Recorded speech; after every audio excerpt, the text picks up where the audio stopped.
This is the Kestrel Country Podcast, where we discuss the people, places, and events all around Kestrel Country.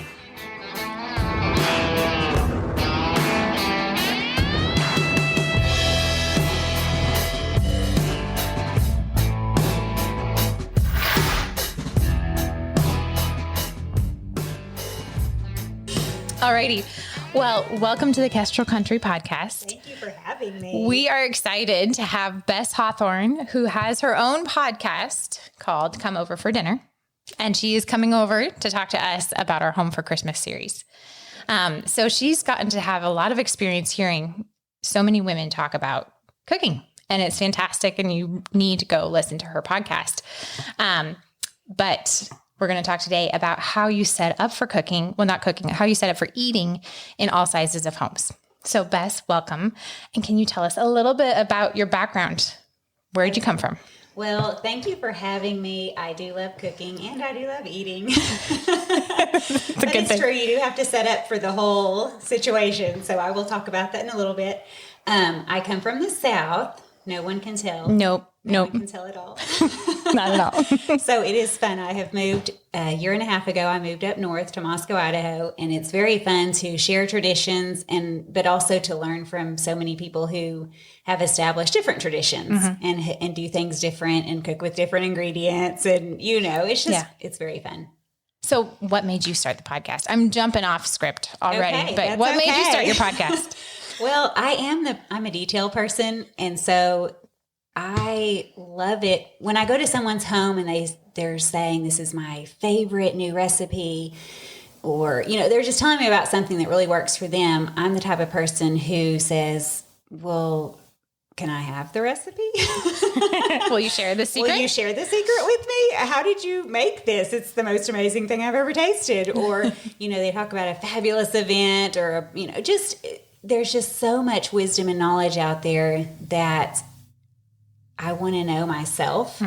And I realized as young women coming along, maybe they're first married or something like that. If you don't have the resources and if it's not very practical, it seems overwhelming. Yeah. And it's such a blessing to have fellowship with, all different ages. But a lot of times people don't open their homes because they feel like they're not adequate enough, whether it's cooking or their home isn't nice enough or decorating or whatever. So my podcast just offers very practical tips, advice, and encouragement, from ladies. There's a different guest every week, and different ladies share their advice and encouragement, but also some disaster stories. The real life stories. The real life stories that let you know what? It's okay. You can still do this. It doesn't have to be perfect. So. Yeah, which is a good theme, especially as we're coming into Christmas, when it's easy to put the expectation so high, where it has to be just so, this tradition has to happen every year. And you are probably doing it, not necessarily, but you can be doing it at the, sacrificing the joy and the reason behind it, which is, why are we celebrating Christmas? It's the birth of Christ. And then, it's not all about you. No. Who would have thought? Who would have thought? Well, and the other thing is just ahead of time, expect that there will be a disaster. Yes. Every time you carry something to your mother-in-law's house, for some reason it will not turn out that time. Expect it. It's going to happen. It's just, if you anticipate those things, if you don't expect perfection from yourself, try your very hardest, obviously, but don't expect perfection and know ahead of time, I can laugh at blank, whatever it is, because it will happen. Yep. 100%. And it can be a bad situation in terms of we didn't wrap enough presents in time. So here we are late at night wrapping presents. Yep. And putting them in a Walmart bag. Or whatever you have. I reached for the glitter glue one year and that was the worst year of wrapping. It was still wet when my oldest was unwrapping the next day. And what is this? My kids one year drew names and had to wrap each other's presents. And there were teenage boys duct taping and there was a Walmart bag and duct tape, and it was crazy but memorable. And they had the best time ever. Yep, with so their memorable. wrapping. Yeah. See, so it actually, some of those worst times, it's just like camping adventures or driving adventures that you hear about. It's the same thing. Yes. Well, we have a limited amount of time where we get Bess on camera before the video shuts off. This is a good thing. And if it does, we can just keep going on the audio. Okay. But I wanted Bess to specifically talk about laying out your dining room, no matter what the size. So I asked her to talk about apartment size up to large homes. And that's where we're going to start. So starting small. Okay. A lot of times people think that they can't have someone because their home is too small. That's an excuse a lot of people say, well, my house is too small. I live in an apartment, a 1-bedroom, 1 bath. Mm-hmm. Well, guess what? I recently on my podcast did do an episode with my daughter-in-law, Belle, and she is newly married. Last June, she and my son were married, and they live in a small apartment and have had multiple groups over and make it work. And the way that they make it work, particularly in their apartment, there's no dining room. There is a small table in the kitchen that they serve from, but even if that wasn't there, the bar or the kitchen counter would work. Mm-hmm. We sat around, they have a coffee table in the living room, and we sat around the coffee table. So, just pulling in chairs from other rooms, or maybe if they're pushed up against the wall, you pull up chairs and a couch and people can sit on the floor. You can have folding chairs from the closet. And we used the coffee table as a place to set drinks. Oh, perfect. And it was so cozy and so fun, and just who needed a dining room table? Yeah. And it puts everybody at a level of relaxation. Yes. Yeah. It was just so relaxed, and we had a great time. If you had a small home, not an apartment, but a little bit bigger space, maybe it has a small dining room. That's actually where we are right now. We're renting. We moved a year and a half ago, but have not bought a home yet. And we're renting, and our place is small. And so we do have a dining room table that seats 8. But a lot of times if you're inviting families over with children, or maybe a couple of families, you're definitely past 8. Yep. And so we have a patio or picnic table type thing. It's not a heavy wooden one. It's more of those metal type tables. Okay. It's on our patio outside. It comes in when we have company. Perfect. You throw a tablecloth over that, pull out your folding chairs, and now you have space for 16. Oh, I love that it's already your patio table. Because I was thinking you're going to say pop up the folding plastic table, the lifetime table. Right. Those work as well. You can have those if you have a spot to slide them or store them somewhere. They fold down pretty easily. Those chairs, those tables, you can find them at Sam's Club or Costco or other places, and they're not real expensive. But yes, ours is already a patio table. I think that's perfect, because then if you want to eat outside in the summer, that's great. Yes. I think that's super smart. I didn't think about that. Yes. I love it. I personally like we have a square table in our dining room, and it's very fun. It's counter height, but I like it because you're all really close and you can have a good conversation. Nobody's really very far away. Most common that you buy are the rectangles or the circles. Yep. Typically they're 8-person. You can buy either one for 12 people, but we have done that or experienced that, and it's harder to hear people across the table. Yeah, you end up with the conversation at 2 different parts of the table. Or if you're in the middle, you can kind of be in this weird dilemma of which conversation do you kind of put one ear towards at one time. Yes. And so you kind of find yourself switching. Yes. That's we went to an event, and the thing is with a 12-person round, if the event is loud, which if you're having a lot of people there, it will be. Yep. I could not hear that. Like literally, I could yell at the person across the table. They would not know I was talking to them. Yeah. So I would suggest not getting too big, have separate tables. Do you prefer, so say you are thinking big event, you've rented a room for something, whether you're doing an office party or you're hosting just a big group of people or up to a wedding. Do you like the rectangle tables? Do you like the rounds? I mean, because even a round for an 8-foot is 60 inches. I mean, not 8-foot, sorry, for 8 people is 60 inches across pretty typically, I think. And I do feel like even then you're still kind of hard talking to the people across. I have heard that with the rectangle, you can just fit a lot more. Okay. Yeah. And so I think you're right. I think the rectangles, and they're easier to store.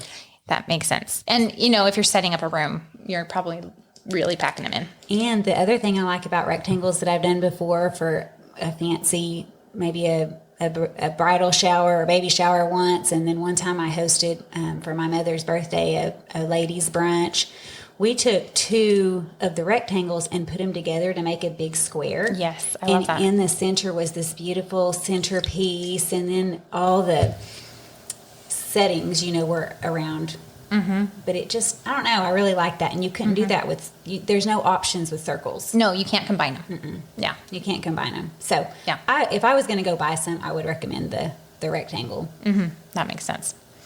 So I sidetracked you there, but we were talking about, so we were at the 8 to 12 and you were leaning towards 8. What if your home's a little bit bigger?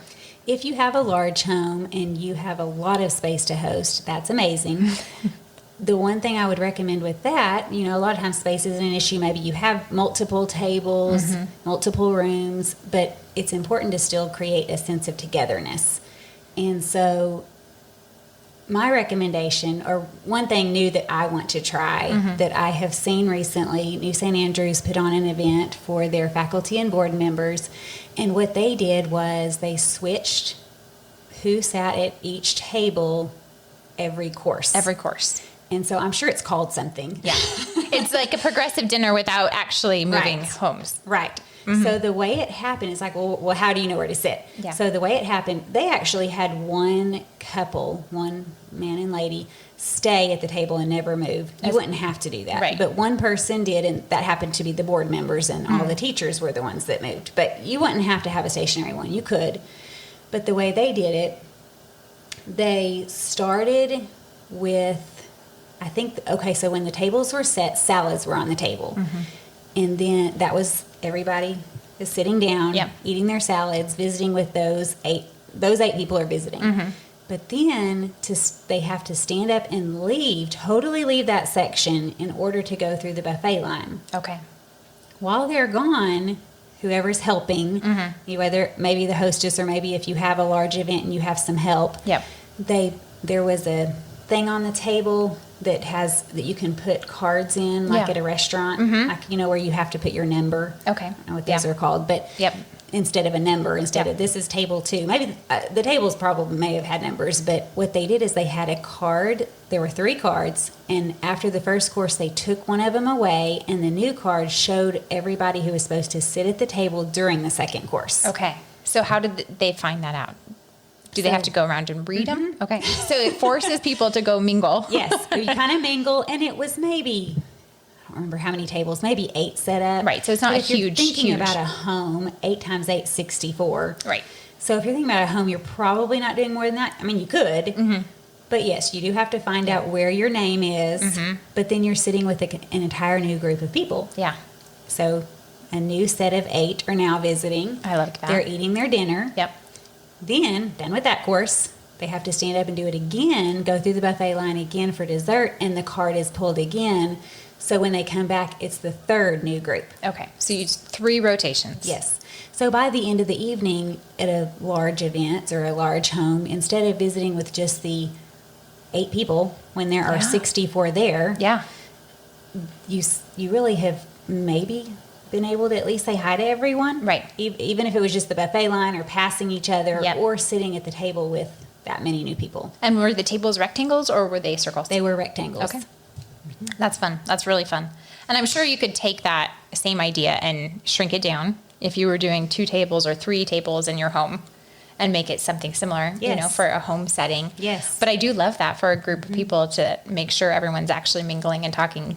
And hot tip, hostess, sit down. That's a hard one. You That's may a not, really hard one. You have to be a part of the rotation and don't go and do the dishes. Yeah. Or stay in the kitchen, enjoy the event. Well, and especially if you say it's a Christmas party, since we're getting this whole thing about Christmas, and you can hire a couple, high school or junior high age gals to be the dishes group, and just make sure that stack is not stacking up. Or if you need your dessert plates, to be salad plates, and they have to serve double duty, they can be washing those things. Absolutely. Ready to go. I think it's a great idea. And, if you get 2 girls in there and they're friends, it's fun. It's a party. It is. They have so much fun together. Yes. And I love doing stuff like that when I was a teenager. It is. Well, even now, working in the kitchen behind the scenes is fun. You get to eat after the people eat, so you still get the good food, typically. Typically. You get to sample all the fun fare. But it's also just fun to be watching it from behind. Yes. Oh, I love it. That sounds great. Any other large home tips before we start talking about the specifics of the people sitting at the table? I think that's good, and I'll maybe mention some things on table settings. Yes, that sounds while. good. So if you're in your home, whatever size it is, and now it's a question of who you're inviting over, because that makes your plans change too. So I wanted Bess to talk about having small kids. And then if you're grandparents, this kind of relates, because if you're hosting everybody for Christmas, you probably have a mix of ages coming over. So what are your thoughts on how to handle that? I think it is very important to consider small children and how to make it fun for them. Yeah. I mean, back in the day, children were not seen or heard. No, you said... You sat and you didn't say a word. You can tell I'm reading Farmer Boy and Little House on the Prairie with second graders right now. We didn't talk about that. Bess is a second grade teacher. I'm a second grade teacher right now. So, which is very fun. And it's very fun to read about the prairie days. But, we do talk about how it has changed, and it is important for children to learn manners, and hopefully they are acting mannerly. But if you're the host or hostess, you overlook some things, but you also want to set them up for success. Yeah. And so you want to set a table for you can do it different ways. And I have done it different ways. You can set a children's table and an adult's table, one where they get to visit with all their friends, but maybe their table looks a little bit different. Maybe it has some fun candies on it, or some people have recommended doing the little golden coins at Christmas time. That's a fun idea. Foil-wrapped coins, and maybe some fun drinks.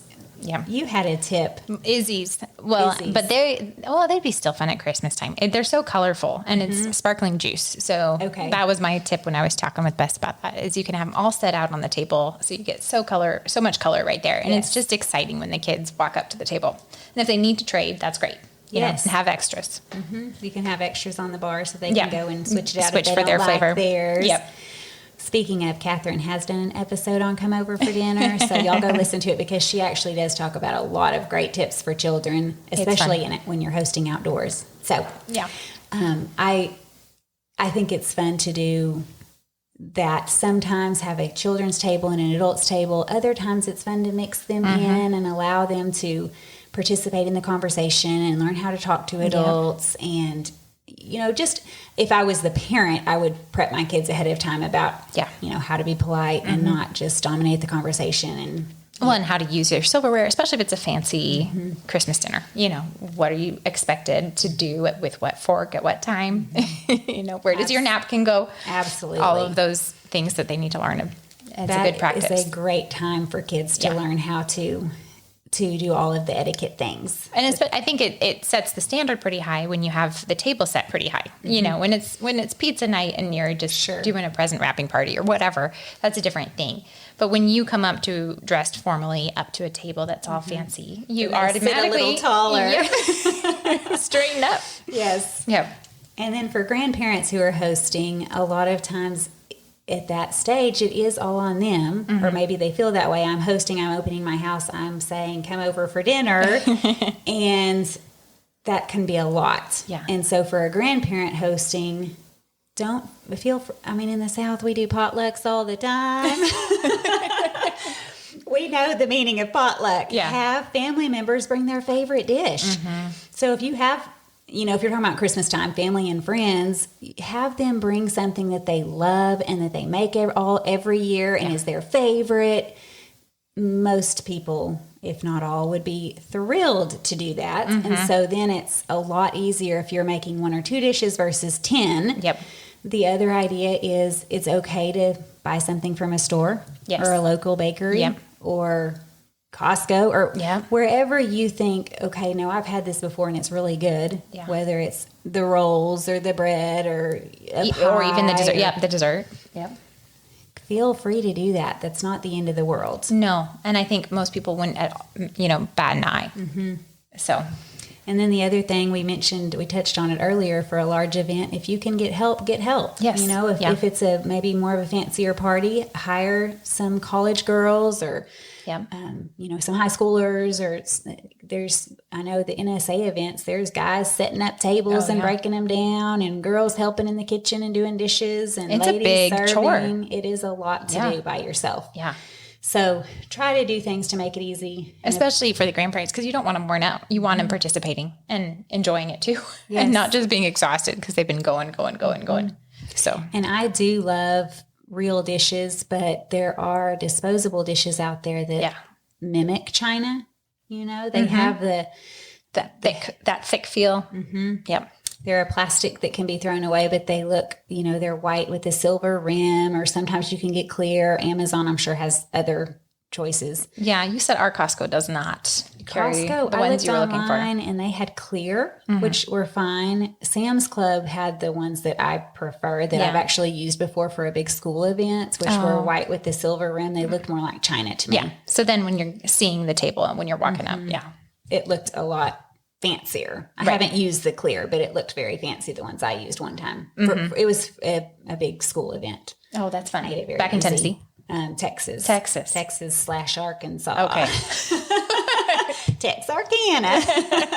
But yes, it was on the Texas side that we had our big event. I love it. Oh, so go for the plastic if you need it.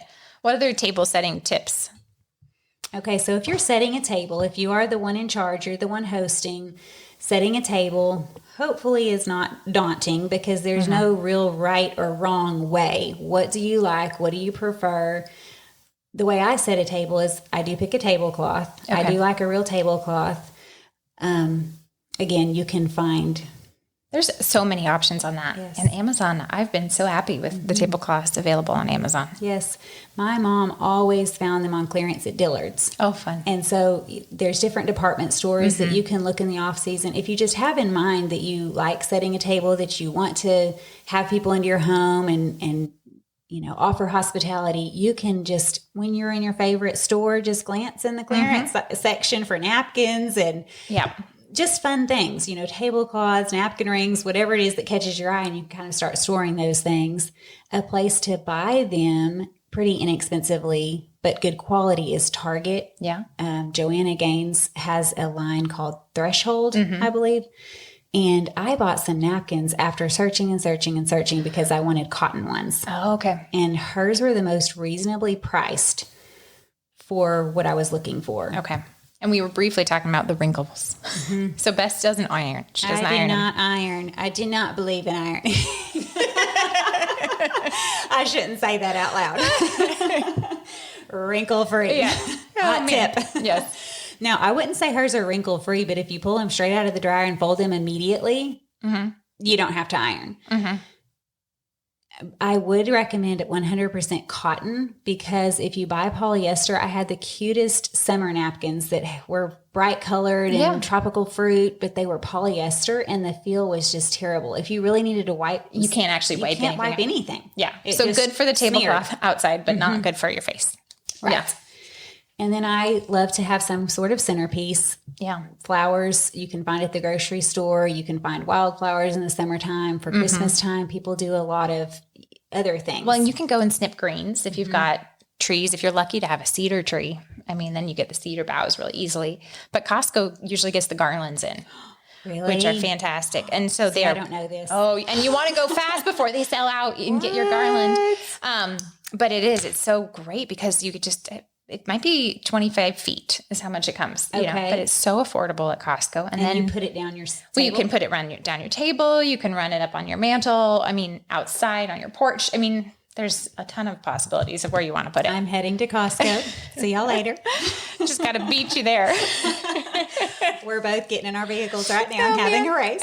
Getting to Costco. But no, the greens, it's easy if you have stuff to just go clip outside and put it up. And then throwing some candles with it at Christmas time. It's magical. It's magical. Yep. And it costs very little. The fairy lights down the table with the copper wire. Yes. Really great. Yep. So if you don't have time to go arrange flowers, it's a good option. Or if you don't want to buy them, or if they look really sad in the store, which they can right now. They really can. Yeah. The other thing is tea lights. Oh, nice. Do you put them in tea light holders, like a specific one? Sometimes I do, and then sometimes no. It just kind of depends on how they fit. Okay. Or, what the decor is going to look like. I guess, I say that, but I guess if the metal base is showing, I would put them in something. Yeah. I was thinking there are some that you can buy that they're already the colored ones. They have a gold or silver or something like that. Maybe they're made for holidays. Yeah. So no, the candles are great. You know what's fun? I do love all the candles at Christmas. My mother-in-law had this tradition, and then I found some. But in the olden times, they would clip on the boughs of the tree the candle holder, the little stick candle holder. Yes. So she clips it on your plate and serves. It's usually I think the Christmas pudding killer pudding, if I'm remembering everything Killer right. pudding. See, you have to get her over on yours. Delicious. She's going to have to share some recipes. Some good ones. But you clip the light on there, and so it's dim, but then everyone has their own candle. And it's a small candle, bigger than a birthday candle, but kind of like the type you do for the little, I'm not going to remember what they're called, but the, Swedish ones that ring the bells because of the heat. Okay. That size of candle. Well, speaking of fun for kids. Yeah. Fun. For some reason, candles just elevate things to just a party level. It's you just don't do it every day. No, you don't. And if you come into a room and it's all moody and dark and the candles are just casting light across the table and all of the china and silverware, it's a magical mood. Yes. Yeah. No matter what size of very room. special. Yep. Doesn't matter if it's an apartment. No, it does not matter at all. Or a huge mansion. Yep. It does wonders. And it makes the people invited feel like they've really been invited to something special. Yes. Which is exactly what you want at Christmas time. Mm-hmm. Absolutely. Yeah. So what else on the table setting? The other thing I like to do, because it's very easy to start talking and visiting and just having a great time, that the hostess may forget or have to jump up a lot to fill water glasses. Okay. So If people are talking a lot, they're going to get parched. Mm-hmm. And the water glasses, need to be refilled, stay full. And so, yes, you may want to reserve water occasionally, but it's great to have water carafes on the table so that people can grab it and refill their glasses. They're in easy reach. You can find really cute ones. You can buy them. Glass carafes are not expensive, but honestly, I have picked up every one that I own at Goodwill. Oh, wow. And resale shops. Oh, wow. They're so cheap. Well, that's great. Mm-hmm. Yeah. So, how many do you put out on a table? So if it's a seating for 8? I would do 2. Okay. 1 on each end. So 4, like 1 per 4? Mm-hmm. Does that make sense? Because the ones I have are probably 2 quart. Mm-hmm. Or maybe it's even 1 quart. I don't know. They're not huge. So they'll get, emptied out. Okay. Yes. No, that's a great tip. And then I put salt and pepper on the table because as a guest, if you feel like it just needs a little bit of salt and it'd be perfect, you want your guests to have that. Yeah. And and as a hostess, you should not be offended if they put a little salt and pepper. Or a lot. Or a lot. The other thing is, if you're a guest, don't salt and pepper unless you tasted it first. Good point.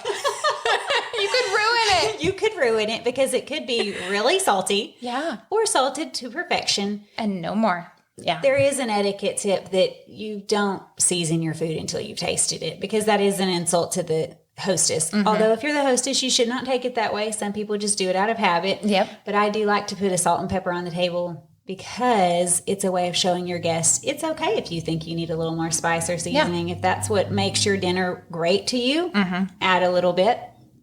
I often put out a bottle of wine for a Christmas or, if I have adults coming over.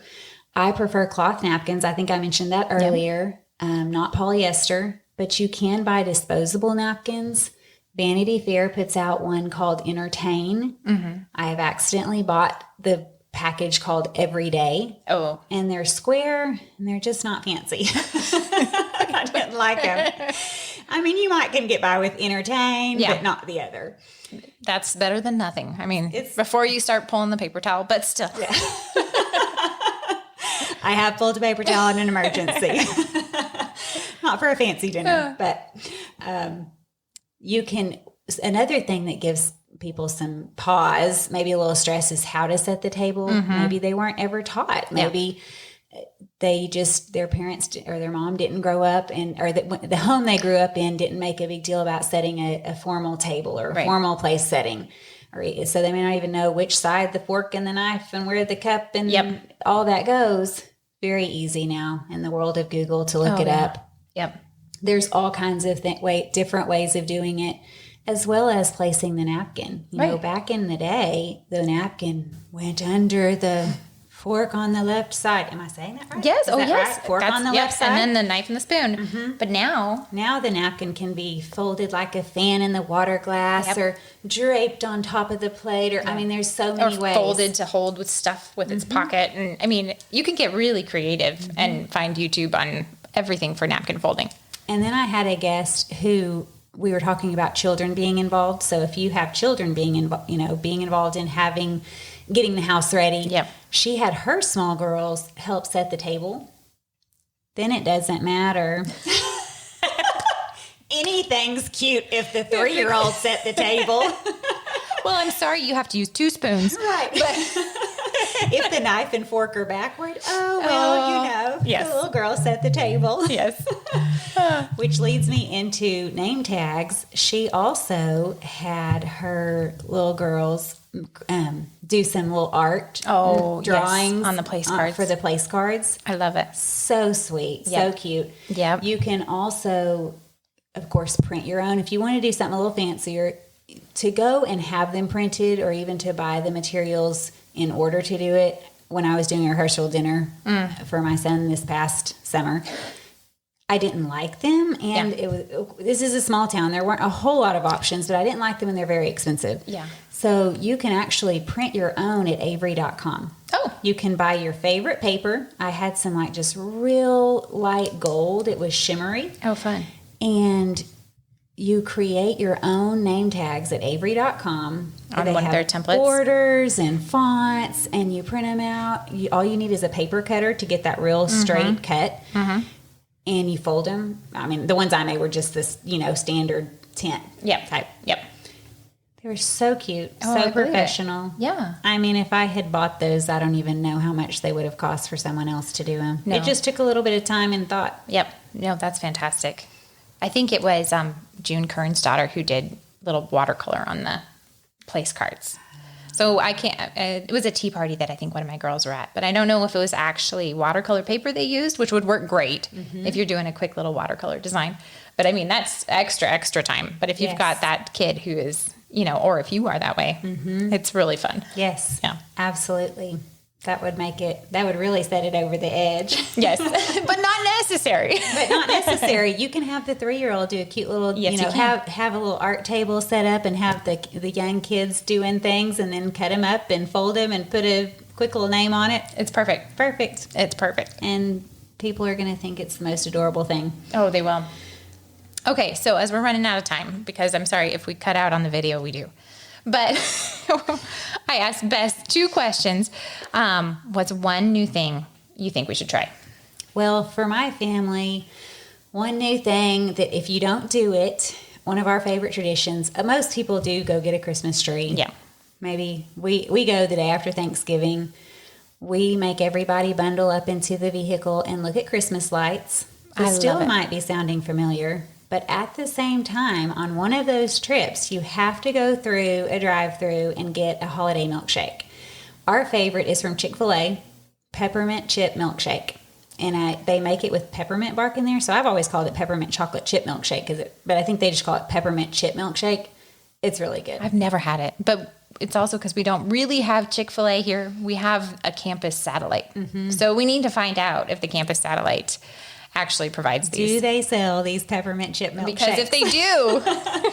But if not, go into your favorite place that has hot chocolate with whipped cream on top. Yeah. Or, just something that would be a fun thing that the kids would remember as being a part of that outing. Because there were times as our kids got older, the teen years where like, we have to go look at Christmas lights.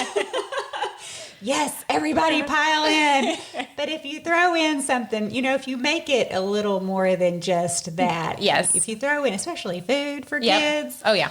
A favorite drink, because it's not often that you're piling up all the kids and going and letting everyone have a hot chocolate with whipped cream or a holiday milkshake or something like that. It just makes it really special. Oh, really special. So. Yeah. And it is. It's so fun. I mean, and then if they're old enough and they've helped you, they can start appreciating the work involved in hanging the Christmas lights. Yes.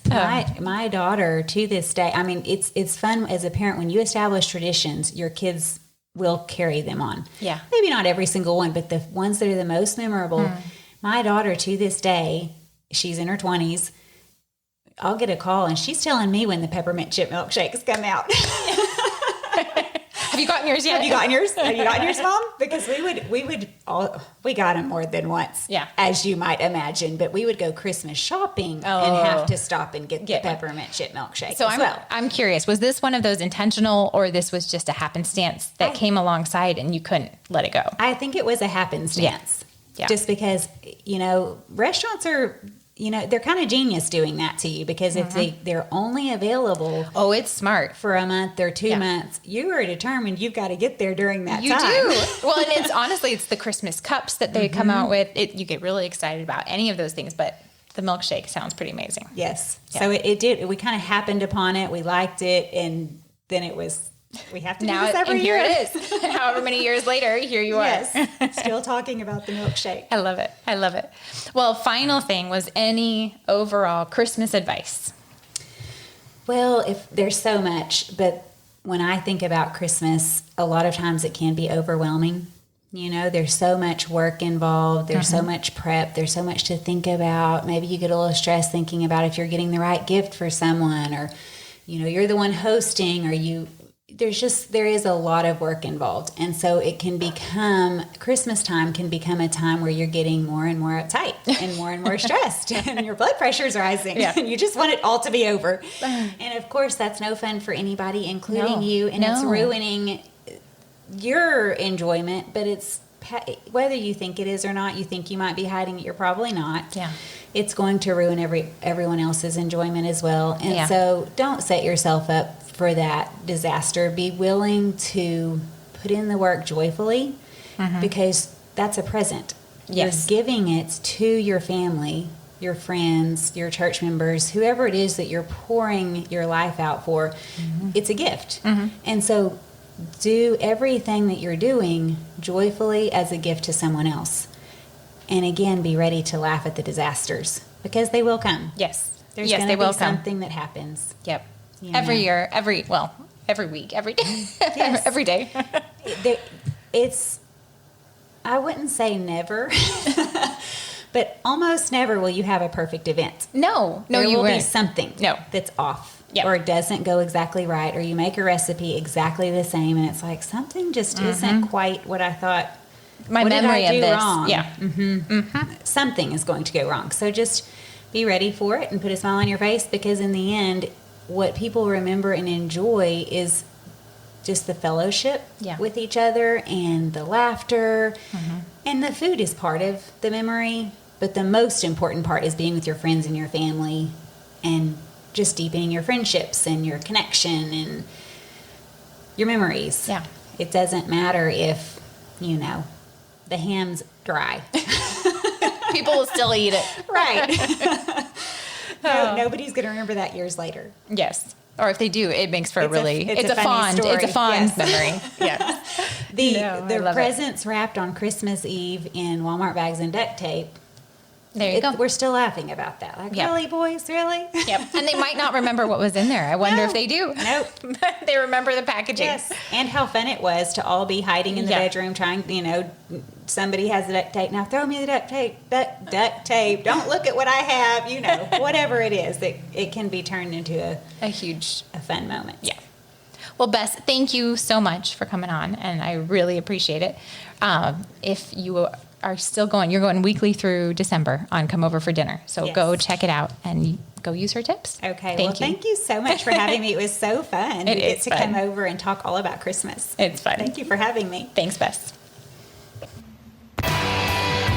Thanks for joining us. Like, share, subscribe. We'll see you next week.